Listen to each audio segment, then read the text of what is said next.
오늘 요한복음 강의 48번째 시간입니다. 오늘은 요한복음 13장 21절부터 38절까지 본문을 나누려고 하는데요. 좀 길어서 말씀을 나눈 중에 중간중간에 읽도록 하겠습니다. 오늘 설교 제목을 예수님의 가르침이라고 정했습니다. 예수님의 가르침. 여러분, 제자는 누구라고 생각합니까? 제자의 정의. 제자는 누구입니까? 스승의 가르침을 받는 사람이 제자죠. 제가 얼마 전에 스승이 날 때 카톡이 왔어요. 카톡이 왔는데 카톡에 선물이 있더라고요. 홍삼 세트. 근데 카톡 내용이 이런 내용이었어요. 스승님 감사합니다. 가르침 주신 대로 잘 사역하고 있습니다. 함께 했던 그 파트 전도사님이셨는데 그때 당시에 제가 도와드리고 가르쳐 드렸는데 그 가르침을 기억하고 있다는 메시지가 기억이 나더라고요. 저한테 배운 사람이 여러 명인데 이렇게 이 가르침에 고맙다고 인사하는 사람은 한 명이구나. 적어도 이 사람은 저를 스승으로 여기는구나. 그런 생각을 했어요. 제자는 가르침을 받고 행하는 사람이 제자입니다. 그렇죠? 그냥 뭐 강의실에서 스승의 강의를 들었다고 해서 제자입니까? 들은 대로 행하는 사람이 제자죠. 여러분 제자입니까? 만약에 여러분이 제자라면 지난주에 들은 말씀을 행하는 줄 믿습니다. 지난주 배웠던 말씀 제가 요약해서 넣어드렸는데 진정한 섬김이 무엇인지 배웠죠? 예수님이 세족식을 행하면서 보여주셨던 모습. 진정한 섬김은 무엇이냐? 세 가지 나눴습니다. 첫 번째, 같이 한번 읽어볼까요? 시작. 진정한 섬김은 서로 발을 씻겨주는 것입니다. 여기서 서로라는 단어, 높은 사람이 낮은 사람을, 그렇죠? 큰 사람이 작은 사람을, 작은 사람이 큰 사람은 그게 아니고 높은 사람이 낮은 사람을, 큰 사람이 작은 사람을. 두 번째, 읽어보죠. 시작. 진정한 섬김은 사람을 구별하지 않습니다. 예수님이 세족식 할 때 가룟 유다를 제외했습니까? 제외하지 않았어요. 가룟 유다도 세족을 해주셨어요. 굉장히 중요한 메시지죠. 세 번째, 읽어보죠. 시작. 예수님을 전하는 것입니다. 예수님이 뭐라고 말씀하셨죠? 너희를 영접하는 사람은 나를 영접하는 것이고 하나님을 영접하는 것이다. 그러므로 우리가 복음이다. 기억나세요? 우리 스스로가, 우리 자신이 복음이다. 내가 가는 곳에 복음이 전해지는 것이다. 이 세 가지를 함께 나눴습니다. 오늘 계속해서 예수님께서 가르침을 주고 계세요. 근데 오늘은 특별히 두 사람, 두 제자의 모습과 또 하나의 메시지를 주시는데 이 세 가지를 함께 나누도록 하겠습니다.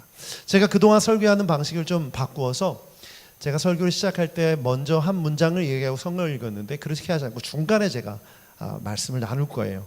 언제 나올지 모릅니다. 그래서 첫 번째 살펴볼 인물이 누구냐면 가룟 유다예요. 가룟 유다.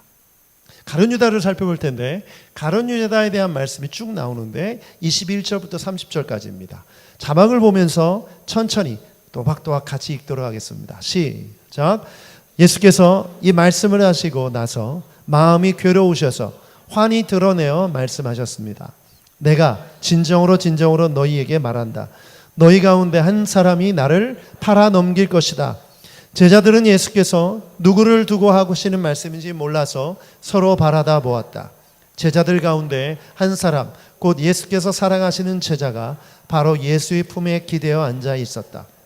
시몬 베드로가 그에게 고갯짓을 하여 누구를 두고 하시는 말씀인지 여쭈어 보라고 하였다. 그 제자가 예수의 가슴에 바싹 기대어 주님 그가 누구입니까 하고 물었다. 예수께서 대답하셨다.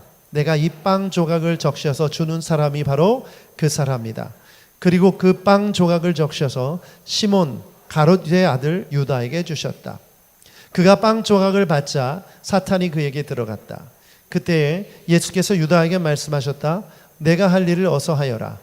그러나 거기에 앉아있는 사람들 가운데서 아무도 예수께 그에게 무슨 뜻으로 그런 말씀을 하셨는지를 알지 못하였다. 어떤 이들은 유다가 돈자루를 맡고 있으므로 예수께서 그에게 명절에 그 일행이 쓸 물건을 사라고 하셨거나 또 가난한 사람에게 무엇을 주라고 말씀하신 것으로 생각하였다. 유다는 그 빵 조각을 받고 나서 곧 나갔다. 때는 밤이었다. 아멘. 자, 예수님께서 제자들과 아마 함께 식사하는 장면이 나옵니다. 예수님께서 제자들과 식사하는데 너희들 중에 한 사람이 나를 팔아 넘길 것이다. 그러면서 이 말씀을 하시자 제자들의 눈이 갑자기 커져요. 동공이 커진다고 하죠. 누가 팔아 넘긴다는 것인가. 너무나 궁금하잖아요. 그런데 아니나 다를까 수제자 베드로가 누구에게 사인을 줍니까? 요한에게 사인을 줍니다. 요한에 고갯짓을 했다 이렇게 나오죠. 누군지 물어보라는 거예요. 그래서 요한이 예수님 가슴에 가까이 기대어 예수님께 누굽니까? 라고 물어봤다는 거예요. 이게 잘 그림이 그려지지 않아요. 그래서 여러분 최후의 만찬이라는 그 그림을 한번 보실까요? 그 그림을 한번 보시면 이 그림도 아시죠? 레오나르도 다빈치의 그림입니다. 사실 이 그림이 굉장히 유명한 명화로 알려져 있지만 이때 당시 로마의 문화였던 거죠. 다빈치가 살던 당시의 문화에 좌식이 바닥에 앉지 않고 의자에 앉고 테이블을 놓고 있고 마치 무슨 그 방송을 찍듯이 등지고 있는 사람이 아무도 없잖아요. 사실 이거는 굉장히 비현실적인 그림이죠. 이 그림이 정확하지 않고 두 번째 보여드린 그림이 비슷한 그림이라고 볼 수 있습니다. 자, 보시면 다 앉아있죠? 근데 앉아있는 모습이 좀 이상하죠? 등을 보이고 있고 엉덩이를 보이고 있어요. 이건 뭘 뜻하냐면 유대인들이 음식을 먹을 때는요, 왼팔은 바닥에 기대고 오른손으로 식탁 위에 있는 음식을 먹었어요. 그런데 팔이 너무 낮잖아요. 그래서 약간의 베개 같은 것을 놓고 그 위에 발을 얹고 다리를 뒤로 쭉 뻗었습니다. 원래 이 사람의 소화가 잘 되는 자세가 이런 자세예요.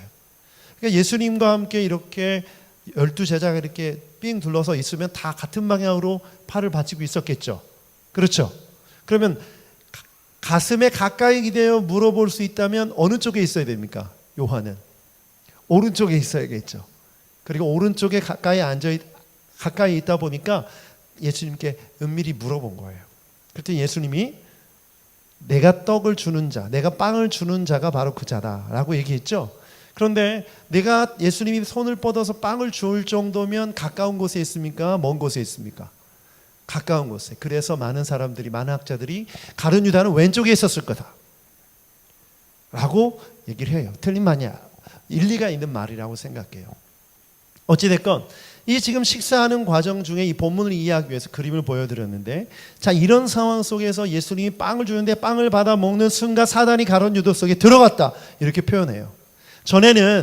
지난번에는 가룟 유다의 생각 속에 그 예수님을 팔 생각을 넣어줬다고 했죠. 기억나세요?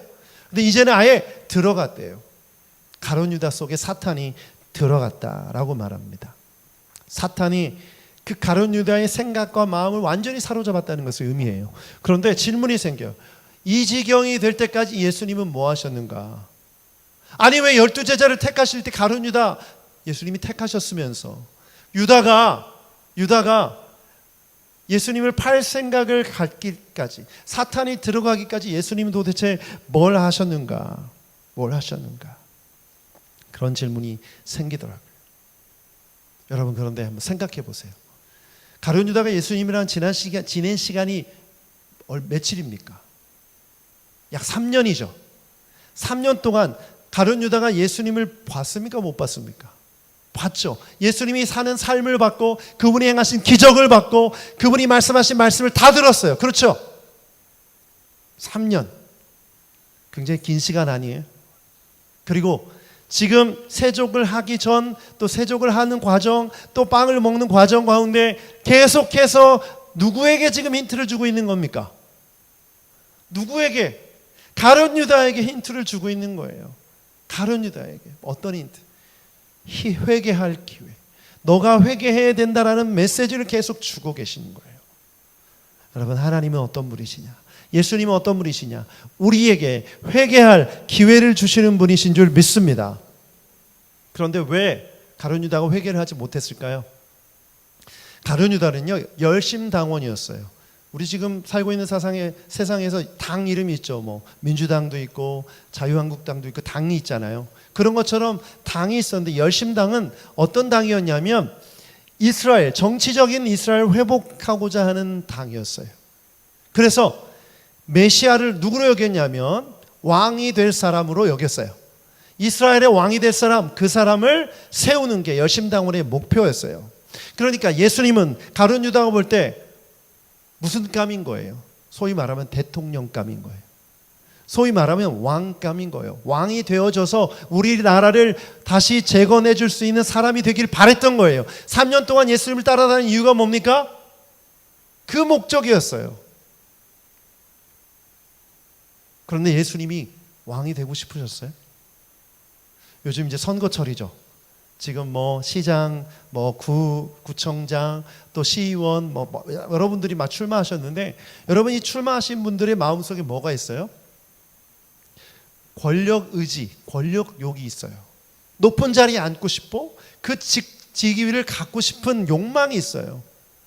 제가 전에 뉴스를 본 적 기억이 나는데 평론가들이 그런 말을 하더라고요. 지지난 대선이었어요. 문재인 대통령이 후보가 될까 말까 할 때, 그때 무슨 얘기를 했냐면 평론가들이 이런 얘기를 하더라고요. 주변 사람들이 그렇게 얘기합니다. 문재인 씨는 그때 당시 문재인 씨죠. 문재인 씨는 권력욕이 없다는 거예요. 대통령이 되고 싶은 마음이 없다는 거예요. 그래서 대통령이 되기 힘들다는 얘기를 하는 거예요. 예수님은 대통령이 될 마음이 없으셨어요. 예수님은 왕이 될 마음이 없으셨어요. 그걸 누가 아는 거예요? 가룟 유다가 안 거죠. 여러분, 정치가들은요, 정치적으로 이득이 안 되고 생명력이 끊어졌으면 그냥 가차없이 버립니다. 그렇죠? 가룟 유다가 볼 때 예수님은 더 이상 이용 가치가 없는 거예요. 예수님은 더 이상 이스라엘을 회복할 왕이 아닌 것이죠. 함께할 이유가 없는 거예요. 그래서 예수님이 주시는 말씀도 들리지 않고 기적을 봐도 와닿지가 않고 아무리 회개할 기회를 주어도 그걸 받아들이지 않은 거예요. 정치적인 야망 때문에. 근데 또 하나가 있었죠. 그게 뭡니까? 돈이에요. 돈을 너무나 사랑했어요. 그래서 정치적 가치가 떨어진 쓸모없는 사람이 된 예수님을 은 30냥을 받고 판 거예요. 왜? 돈이 귀하니까. 지금 은 30냥이 얼마인지 많은 학자들이 굉장히 적은 돈이다 이렇게 얘기하는데 저는 그렇게 생각하지 않아요. 그 당시 은 30냥은 굉장히 가치 있는 돈이었다고 생각해요. 왜냐하면 가룟 유다가 그 돈을 계산할 줄 아는 사람이니까. 저는 가룟 유다가 바로 돈을 사랑하고 예수님을 이용하려고 했던 정치적인 목적이 있었기 때문에, 다른 목적이 있었기 때문에 회개할 기회를 주심에도 불구하고 그 기회를 잡지 못했던 거죠. 그래서 우리에게 주시는 첫 번째 메시지는 이것이에요. 다 같이 한번 읽어보겠습니다. 시작. 예수님께서 허락하신 회개의 기회를 잡으십시오. 오늘 가룟 유다의 모습을 통해서 오늘 여러분에게 하나님께서 말씀하십니다. 회개하라고. 회개할 기회를 주고 계신 거예요. 그런데 내 마음 가운데 예수님에 대한 다른 목적, 또 하나님 사랑하지 않고 다른 것을 사랑한다면 이 회개할 기회를 잡지 못하고 결국 사탄에게 자기 자신을 내어주고 죽음으로 나아갈 수밖에 없는 거예요. 요한계시록 2장 20절부터 21절 말씀 같이 큰 목소리로 읽어보겠습니다. 시작. 그러나 내게 나무랄 것이 있다. 너는 이세벨이라는 여자를 용납하고 있다. 그는 스스로 예언자로 자처하면서 내 종들을 가르치고 그들을 미혹시켜서 간음하게 하고 우상의 제물을 먹게 하는 자다. 내가 그에게 회개할 기회를 주었으나 그는 자기 음행을 회개하려 하지 않았다. 아니, 이세벨 같은 악한 사람이 있으면 하나님 불을 내리셔서 죽이셔야지, 다리를 부러뜨리든지 재앙을 내리셔서 교회에서 쫓아내셔야지. 지금 하나님 뭐 하셨다고요? 회개할 기회를 주셨대요. 여러분, 우리 하나님은 이런 분이십니다. 소돔과 고모라를 바로 멸하셨습니까? 회개할 기회를 주셨습니다. 니느웨 성을 멸하신다고 하셨을 때 요나를 왜 보내셨습니까? 회개할 기회를 주시기 위함이에요. 하나님은 지금도 이 세상을 향해서 회개할 기회를 계속해서 주고 계세요. 그런데 인간이 그 기회를 발로 걷어차고 있죠. 돈에 사로잡혀서 명예의 눈이 어두워서 이 회개할 기회를 날마다 걷어차고 있어요. 가룟 유다가 벌떡 일어나서 예수님과 함께하던 그 방을 나갑니다. 때는 밤이었다. 스스로 어두움을 선택해서 나간 거예요. 너무나 안타깝지 않아요? 성경은 그걸 보여주는 거죠. 회개하라고 경고하고 있는 거예요. 오늘 이 메시지가 우리에게 주시는 메시지인 줄 믿습니다. 오늘 회개할 기회를 주시는 줄 믿습니다. 돈을 사랑하는 사람은 회개하시길 바랍니다. 다른 목적으로 예수님 믿고 있는 사람들은 회개하시기 바랍니다. 이 기회를 놓치면 마지막일 수 있어요. 이 기회가. 두 번째, 우리에게 주신 메시지 같이 한번 읽어보겠습니다.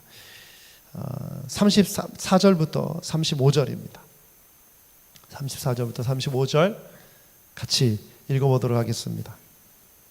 시작. 이제 나는 너희에게 새 계명을 준다. 서로 사랑하여라.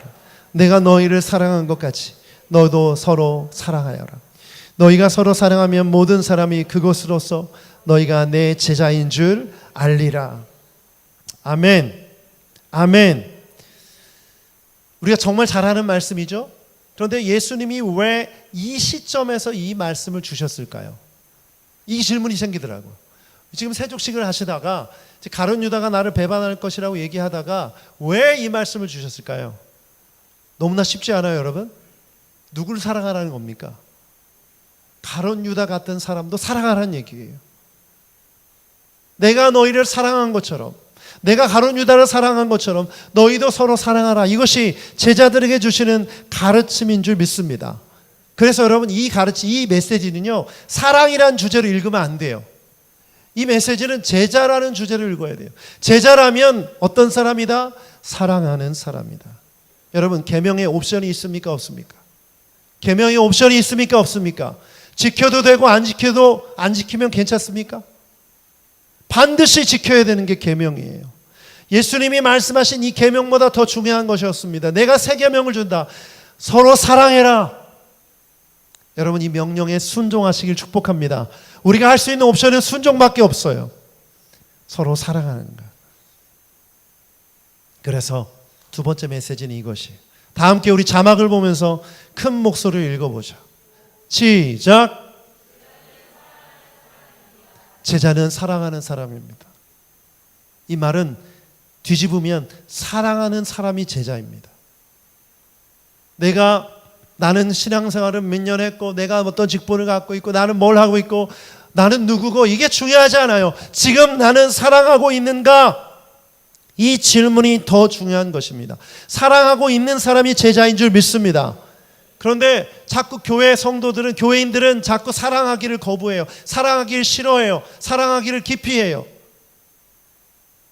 제가 전에 있는 교회에서 새 가족이 왔어요. 새 가족이 와서 등록카드를 쓰고 새 가족반에 오면 매뉴얼이 있어요. 담당 목사가 전화하는 거예요. 제가 부교육자였기 때문에 전화를 했어요. 전화를 했는데 이분이 전화를 받으시는 거예요. 제가 공동체에서 대해서 안내했어요. 순회 오셔서 함께 사랑을 나누고 교제했으면 좋겠습니다. 근데 이분이 딱 이러는 거예요. 내가 세상에서도 사람 만나느라 피곤하고 지친데 교회에서까지 그러고 싶지 않다는 거예요. 나는 주일만큼은, 일요일만큼 그냥 교회만큼 나 혼자 그냥 편안하게 다니고 싶다는 거예요.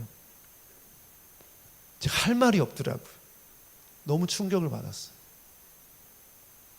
전화를 끊고 제가 한참 생각했어요. 교회가 뭐지? 교회가 뭘까?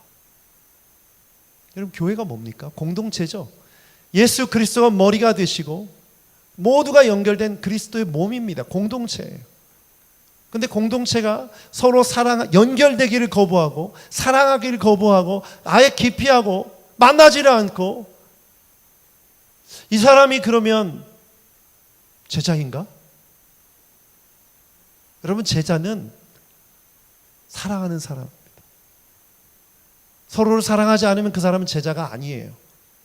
교인일 수 있겠죠. 교족부를 쓰면 교인이에요. 교인. 그런데 교인이 구원받습니까?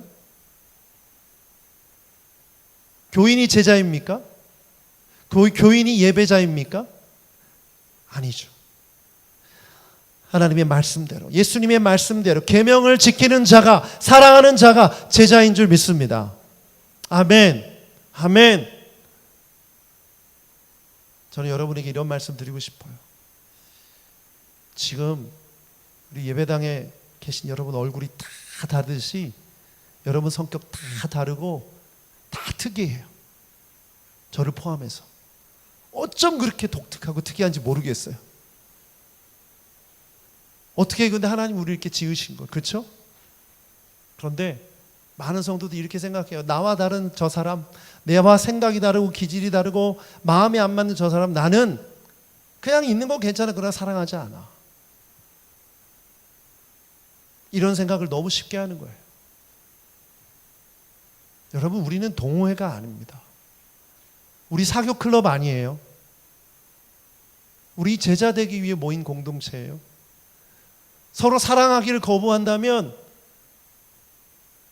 성경의 말씀을 안 믿는 거나 다름이 없어요. 예수 그리스도의 계명을 부정하는 거예요. 여러분, 예수님을 영접했다는 건 예수님의 말씀을 하나님의 진리의 말씀으로 믿는다는 것을 의미하고 내가 그것을 따르겠다, 지키겠다는 말과 동의어예요.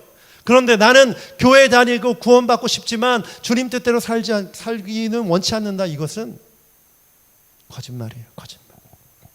요한일서 3장 14절에 이런 말씀이 있어요. 같이 한번 읽어보죠. 시작. 우리가 이미 죽음에서 생명으로 옮겨갔다는 것을 우리가 압니다. 이것을 아는 것은 우리가 형제자매를 사랑하기 때문입니다. 사랑하지 않는 사람은 죽음에 머물러 있습니다. 너무나 무서운 말씀이죠. 그렇죠? 여러분 깜짝 놀라셔야 돼요. 요한 사도는 뭐라고 얘기하고 있습니까? 사랑하지 않는 사람은 여전히 죽음에 머물러 있다. 즉 구원받지 않았다. 예수 그리스도를 영접하면 사망에서 생명으로 옮겨지는 줄 믿습니다. 그러면 생명을 얻은 자가 사랑하지 않는다? 불가능하다는 거예요. 말이 안 된다는 거죠. 요한일서 4장 20절 말씀, 21절 말씀 두 구절 읽어보겠습니다. 시작. 누가 하나님을 사랑한다고 하면서 자기 형제 자매를 미워하면 그는 거짓말쟁이입니다. 보이는 자기 형제를 사랑하지 않는 사람이 보이지 않는 하나님을 사랑할 수 있겠습니까? 하나님을 사랑하는 사람은 자기 형제 자매도 사랑해야 합니다. 우리는 이 계명을 주님께게서 받았습니다. 너무나 충격적입니다. 하나님 사랑한다고 말하면서 손을 들고 주님 사랑한다고 기도하면서 형제를 사랑하지 않는다면 그는 거짓말쟁이다. 거짓말 죄입니까 아닙니까? 죄인 구원받습니까? 못 받습니까? 죄인은 구원받을 수 없어요. 그러면 우리 교회 안에 죄인이 있는 거예요. 여러분 너무나 두려운 말씀이에요. 우리 죄를 용서하시죠. 그러나 우리가 짓는 죄, 무엇이 죄인지도 모르고 살아가면 회개할 수가 없기 때문에 여러분 또 똑바로 주님 뜻대로 살 수가 없어요. 사랑하지 않는다고 하면서 하나님을 향해 사랑한다고 고백하는 건 거짓말쟁이에요. 저는 교회를 개척하면서 여러 가지 생각이 많더라고요. 그런데 이 세상에서 똑같은 교회를 세우는 건 의미 없다고 생각합니다. 우리 교회 진짜 정말 사랑하는 교회가 되었으면 좋겠어요. 진짜. 물론 그 사랑의 기준이 뭐 다 다를 수 있겠지만 오늘 성경은 우리의 기준이 아니라 예수 그리스도가 기준이라고 말씀하세요. 내가 너희를 사랑한 것 같이 배신자 가룟 유다의 발을 씻겨주신 예수님처럼 나를 대적하고 나를 미워하고 배신할 사람들도 내가 발을 씻겨줄 수 있다면 그 사람은 진정한 성도, 진정한 제자, 진정한 교회인 줄 믿습니다. 우리 교회가 이런 교회가 되길 축복합니다. 여러분이 이런 제자가 되길 축복합니다. 세 번째, 베드로를 통해서 말씀을 나누기 원하는데 36절부터 38절까지 읽겠습니다. 36절부터 38절 시작. 시몬 베드로가 예수께 물었다. 주님 어디로 가십니까? 예수께서 대답하셨다. 내가 가는 곳에 내가 지금은 따라올 수 없으나 나중에는 따라올 수 있을 것이다. 베드로가 예수께 말하였다. 주님 왜 지금은 내가 따라갈 수 없습니까? 나는 주님을 위하여서는 내 목숨이라도 바치겠습니다. 예수께서 대답하셨다. 내가 나를 위하여 내 목숨이라도 바치겠다는 말이냐? 내가 진정으로 너에게 말한다. 닭이 울기 전에 나는 3번 나를 모른다고 할 것이다. 베드로 수제자입니다. 저는 오늘 말씀을 보면서 베드로가 왜 수제자가 됐는지 알겠어요. 베드로 질문이 많았습니다. 제가 이제 말씀 학교를 하면서 보니까 질문을 많이 하는 학생이 성도가 저는 좋더라고요. 열심히 있다는 거잖아요. 말씀 열심히 배우고자 하고 노력한다는 거니까 굉장히 좋은 것이죠. 베드로가 굉장히 그런 열정이 있었어요. 질문을 막 해요. 베드로의 질문이 뭐였습니까? 어디로 가십니까? 예수님이 자꾸 가신다고 하니까 도대체 어디로 가십니까? 내가 가는 곳에 너희 올 수 없다 그랬더니 나는 가겠습니다. 내가 주님 가시는 곳이라면 주님을 위해서라면 내 목숨이라도 바치겠습니다 라고 얘기를 합니다. 질문 드려볼게요. 자, 베드로의 이 말할 때 이 고백은 진심이었습니까? 거짓이었습니까? 적어도 이 순간만큼은 진심이었죠. 그런데 예수님이 뭐라고 말씀하세요? 네가 닭이 울기 전에 나를 3번 부인할 것이다. 베드로는 이 말을 이해하지 못했을 거예요. 근데 예수님이 이렇게 말씀하신 이유가 뭘까요? 예수님이 지금 어디 가는지, 예수님이 지금 무슨 길을 가는지를 베드로가 몰랐기 때문에 네가 이 말을 한 것이다 라고 얘기하신 거예요. 조금 더 풀어서 설명드리면, 여러분, 예수님 믿을 때 신앙생활하면 힘들고 어렵고 나를 포기해야 되고 죽어야 되고 헌신해야 되고 이런 말 듣고 예수님 믿었습니까? 처음 신앙생활 할 때 이런 말 듣고 신앙생활 하신 분 손 들어보세요. 반대로 예수 믿으면 복받고 구원받고 천국 갖고 은혜 받는다, 잘된다, 형통한다 이런 말 듣고 예수님 믿기 시작하신 분 손 들어보세요. 아무 말도 안 들어보셨어요? 한번 들어보세요. 괜찮아요. 그런 메시지를 주로 들었다 한번 손 들어보세요. 대부분이죠. 그런데 성경을 보면 그렇습니까? 성경을 보면 그렇습니까? 예수님이 뭐라고 말씀하셨어요? 나를 따라오려거든 자기를 부인하고 자기 십자가를 져야 된다. 여러분, 제자들이 그런 삶 살았습니까? 초대교회 교인들 어떻게 살았죠? 다 고난받았어요. 다 핍박을 받고 다 힘들었어요. 예수님 믿으면 복 받고 잘 된다고 그러는데 그렇게 잘된 사람들은 없습니다. 다 고난이었어요. 만약에 여러분에게 다시 원점으로 돌아가서 물어본다면, 너무나 중요한 메시지예요. 깨우세요, 빨리 옆에 있는 사람. 만약에 예수님이 지금 내가 지금 신앙생활을 처음 시작하려고 하는 원점으로 돌아가서, 자, 예수 믿으면 십자가를 져야 되고 죽음을 각오하고 살아야 되고 내 재산, 내 명예, 내 꿈, 내 삶 다 포기해야 된다 라고 말한다면 여러분 예수님 믿겠어요? 솔직하게. 어찌 보면 우리가 믿음을 먼저 가진 게 은혜인 것 같아요. 만약에 이걸 다 안다면 이 길을 선택할 사람이 없어요. 저는 오늘 여러분에게 도전하고 싶어요. 혹시 지금이라도 다른 종교를 선택하는 게 나을 수도 있어요. 이게 싫으면. 여러분, 교회 공동체의 문제는 뭔지 아세요? 이 메시지를 원하지 않는 사람이 교회에 있기 때문에 문제인 거예요. 교회 공동체는 정말 예수 그리스도의 십자가와 그분이 부르신 부르심이 중심이 되고 그걸 바라보며 포기하고 헌신하고 사랑하고 인내하고 기도하고 싸우며 나아가는 공동체인데, 이 메시지를 거부하고 그냥 나 복받고 싶고 나 예수 믿으니까 천국 가고 이런 세상과 타협한 그런 믿음이 있는 사람들 때문에 교회가 어중간해지고 그 사람들을 중심으로 돌아가는 거예요. 세상에서 빛과 소금이 되어야 되는데 더 이상 그 기능을 하지 못하는 거죠. 제가 이 메시지를 준비하는데 너무 힘들었어요. 왜 힘들었냐면 저부터 적용해야 되니까. 목사인 저부터. 회개가 절로 나오더라고요. 목사인 저부터. 제가 그 길을 가지 않는데 성도들이 어떻게 그 길을 가라고 말하겠어요? 제가 성경을 보면서 너무 놀란 건, 지금까지 나는 성경을 너무 허투루 읽었구나. 내가 읽고 싶은 것만, 내가 받고 싶은 것만. 그런데 성경을 보니까 예수 그리스도를 따르고 예수님을 믿고 따라가는 모든 사람들은 십자가를 지고 갔고 고난이었고 고통이었고 죽음을 불사하고 목숨을 걸고 복음을 전했던 삶이었어요. 저는 그렇게 말하고 싶어요. 진짜 여러분 중에 괜찮아요, 교회 떠나도 괜찮아요, 나는 도저히 이 기독교의 메시지를 받아들일 수가 없다, 나는 이 성경 메시지 받을 수 없다. 개종하세요. 지금이라도 늦지 않았어요. 물론 지옥 가겠죠. 괜찮아요. 근데 여러분, 예수님 믿고 신앙생활 하려면 똑바로 하셔야 돼요. 제대로 안 할 거면 안 하는 일만 못하고 하나님께 영광은커녕 하나님의 영광을 땅에 떨어뜨리는 사람이 됩니다. 저는 우리 교회 그런 교회가 되지 않길 바라요. 그래서 성경을 붙들고 있는 거예요. 성경이 우리 교회 교리입니다. 어떤 교단이, 어떤 교회가, 어떤 목사님이 얘기한 그게 교리가 아니에요. 그래서 성경을 빠짐없이 읽어야 돼요.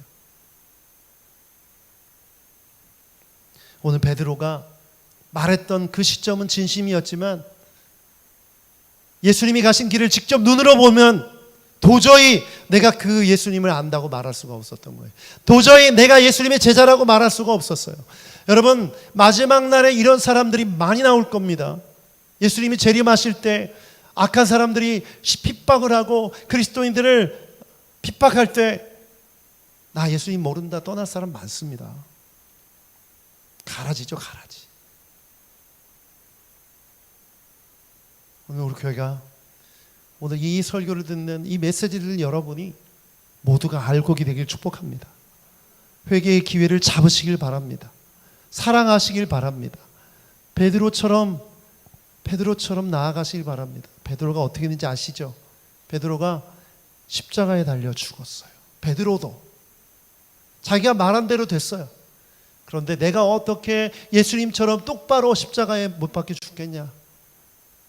나는 거꾸로 매달려 죽겠다. 이 전승으로 내려오는 이야기죠. 베드로의 마음속에 자신이 예수님을 부인했던 그 자신의 그 죄성, 하나님 앞에서, 예수님 앞에서 온전히 예수님의 복음을 이해하지 못했던 자신을 후회하면서 그렇게 십자가에 달려 죽었습니다. 그런데 어떻게 이 일이 가능했죠? 오순절 성령이 임했을 때 가능했어요. 여러분, 우리의 의지로 죽을 수 없습니다. 여러분, 우리의 노력으로 죽을 수 없어요. 성령으로 충만할 때 죽을 수 있는 줄 믿습니다. 제자들이 180도 변하는 터닝포인트가 성령 충만에 있어요. 그래서 날마다 성령 충만을 구해야 됩니다. 성령님이 함께 하실 때 죽을 수 있는 줄 믿습니다. 성령께서 함께 하실 때 사랑할 수 있는 줄 믿습니다. 성령께서 함께 하실 때 회개할 수 있는 줄 믿습니다. 누가복음 14장 26절 27절 같이 읽어보죠. 시작.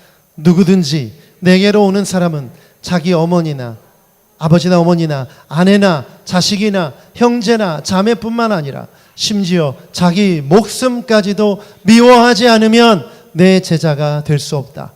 누구든지 자기 십자가를 지고 나를 따라오지 않으면 내 제자가 될 수 없다. 세 번째 메시지입니다. 같이 읽죠. 시작. 제자는 목숨을 건 사람입니다. 제자는 목숨 건 사람입니다. 베드로가 비록 다 알고 고백하지 못했지만 자기가 고백한 대로 됐어요. 진짜 목숨을 걸었고 목숨을 바쳤어요. 무엇을 위해? 복음을 위해, 십자가를 위해, 사명을 위해. 오늘 우리를 제자로 부르신 하나님의 뜻은 바로 이것입니다. 와서 죽으라는 거예요. 너도 십자가에 달리라는 겁니다. 복음을 위해, 하나님을 위해, 하나님 나라를 위해. 그런데 교회에서 하나님 나라와 십자가와 이 헌신과 이 섬김을 얘기하지 않고 이 땅에서 누리는 돈과 명예와 복만을, 건강과 장수만 얘기한다면 그 사람, 그 교회는 끝이에요.